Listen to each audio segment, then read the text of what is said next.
আমরা শাপলাকে মার্কা হিসেবে নিয়েছি যে শাপলা গ্রাম বাংলার আমাদের যে সাধারণ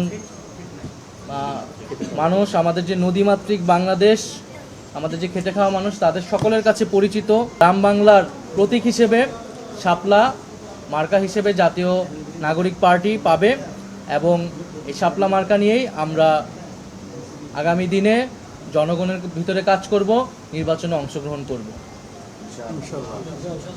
এছাড়া আমরা প্রধান নির্বাচন কমিশনের সাথে কথা বলেছি, শুভেচ্ছা বিনিময় করেছি। সেখানে আমরা প্রবাসী ভোটাধিকারের যে বিষয়টি, সেই বিষয়টি বলেছি। সেখানে জাতীয় নাগরিক পার্টির যে প্রস্তাবনা এর আগেও ইলেকশন কমিশন এসে দিয়ে যাওয়া হয়েছিল, সেটি সম্পর্কে আমরা আমাদের জোর দাবি জানিয়েছি যাতে প্রবাসীদের ভোটাধিকার যে কোনো মূল্যে রক্ষা করা হয় এবং ওনারা এখনও সিদ্ধান্ত নেয়নি যে কোন প্রক্রিয়ায় প্রবাসী ভোটাধিকারটা নিশ্চিত করা হবে। ওনারা বলেছেন এটা দ্রুত সময়ের মধ্যে নিশ্চিত করা হবে। যদি আপনাদের প্রশ্ন থাকে। প্রশ্নটা হচ্ছে যে আপনারা দলীয় প্রতীক হিসাবে শাপলাকে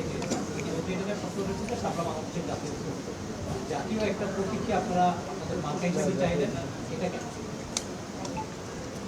বাংলাদেশের নির্বাচন কমিশনের যে আইন, আমরা সেই আইনগুলো পর্যালোচনা করেছি। আমরা দেখেছি সেই আইনগুলোতে এই ধরনের কোনো বাধা নিষেধ নাই। জাতীয় ফল হিসেবে কাঁঠাল একটি দলের মার্কা হিসেবে অলরেডি রয়েছে। সো সেক্ষেত্রে আমরা কোনো সমস্যা দেখিনি বলে আমরা এটিতে আমরা আবেদন করেছি। এবং জাতীয় প্রতীকের একটা কথা এসেছে, জাতীয় প্রতীক কিন্তু কেবল শাপলা নয়, শাপলা, ধানের শীষ, তারকা এগুলো মিলেই কিন্তু জাতীয় প্রতীক। সেক্ষেত্রে আপনারা দেখবেন ধানের শীষ এবং তারকা বা তারা এই দুটি দলের মার্কা হিসেবে রয়েছে। ফলে সেক্ষেত্রে কোনো ধরনের আইনগত সমস্যা আমরা দেখি না। নির্বাচন কমিশনের সাথে আমরা এই বিষয়ে কথা বলেছি। আমরা শাপলাকে মার্কা হিসেবে নিয়েছি যে শাপলা গ্রাম বাংলার আমাদের যে সাধারণ মানুষ, আমাদের যে নদীমাতৃক বাংলাদেশ, আমাদের যে খেটে খাওয়া মানুষ, তাদের সকলের কাছে পরিচিত একটি বিষয় হচ্ছে শাপলা। সেই জায়গা থেকে আমরা মনে করেছি যে জাতীয় নাগরিক পার্টি এনসিপি যেহেতু সাধারণ মানুষের, সাধারণ জনগণের দল হিসেবে গণ অভ্যুত্থানের মধ্য দিয়ে প্রতিষ্ঠিত হয়েছে এবং সাধারণ মানুষের জন্য তারা কাজ করবে, রাজনীতি করবে, সেই জায়গা থেকে বিবেচনা থেকে আমরা শাপলাকে সর্বোচ্চ প্রায়োরিটি দিয়ে আমরা আবেদন করেছি শাপলার জন্য।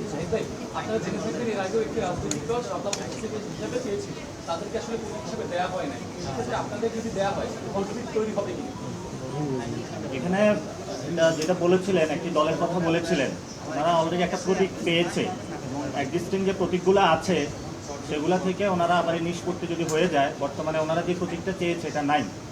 ফলে তো এটা দ্রুত নিষ্পত্তি হওয়া উচিত। ভবিষ্যতের যে প্রতীকগুলো আমরা চেয়েছি নির্বাচন কমিশন অন্তর্ভুক্ত করুক, কারণ বাংলাদেশের যে প্রতীকগুলো বর্তমানে রয়েছে এখানে আমরা ভালো কোনো প্রতীক দেখতে পাই না। ফলে তো সেখান থেকে আসার পরে তখন ইলেকশন কমিশন সিদ্ধান্ত নেবে।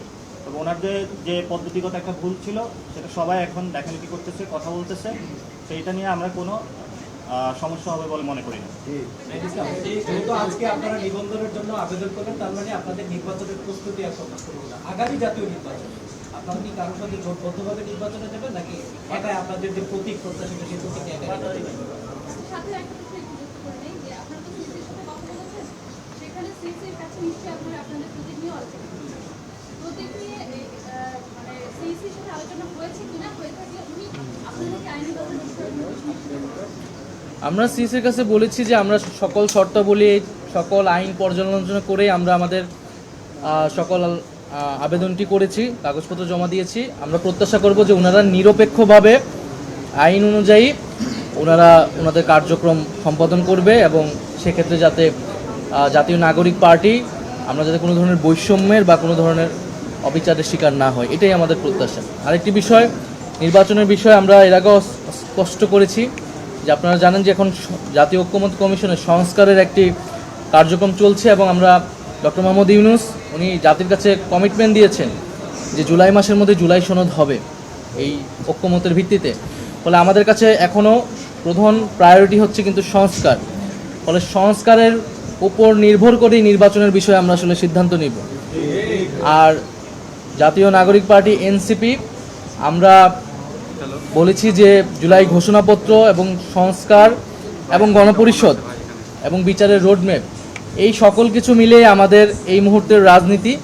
তো সেক্ষেত্রে একটা নিয়মতান্ত্রিক প্রক্রিয়া হিসেবে একটা রাজনৈতিক দলকে আসলে নিবন্ধন নিতে হয়, শর্তাবলী পূরণ করতে হয়, আবেদন করতে হয়। আমরা সেই নিয়মতান্ত্রিক কাজটাই করছি, কিন্তু আমাদের এখনও প্রধান প্রায়োরিটি, প্রধান কাজের জায়গাটা হচ্ছে সংস্কার এবং যে বিচার, সেই বিচারগুলো নিশ্চিত করা এবং গণঅভ্যুত্থানের যে আকাঙ্ক্ষা ছিল, এবং আমরা জানি যে আপনারা জানেন যে জুলাই আসতেছে সামনে, এবং সেই জুলাই মাসে যাতে আমরা আমাদের সে গণঅভ্যুত্থানের আকাঙ্ক্ষাগুলোর যে বাস্তবায়ন, এবং গত এক বছরের মধ্যে আমরা আসলে কেন পারলাম না, আমাদের সীমাবদ্ধতাগুলো কি, এবং এই সরকার থাকা অবস্থায় সামনের সময়গুলো আমরা কিভাবে কাজে লাগিয়ে সেই দাবিগুলো পূরণ করব, সে বিষয়ে আমরা কাজ করব।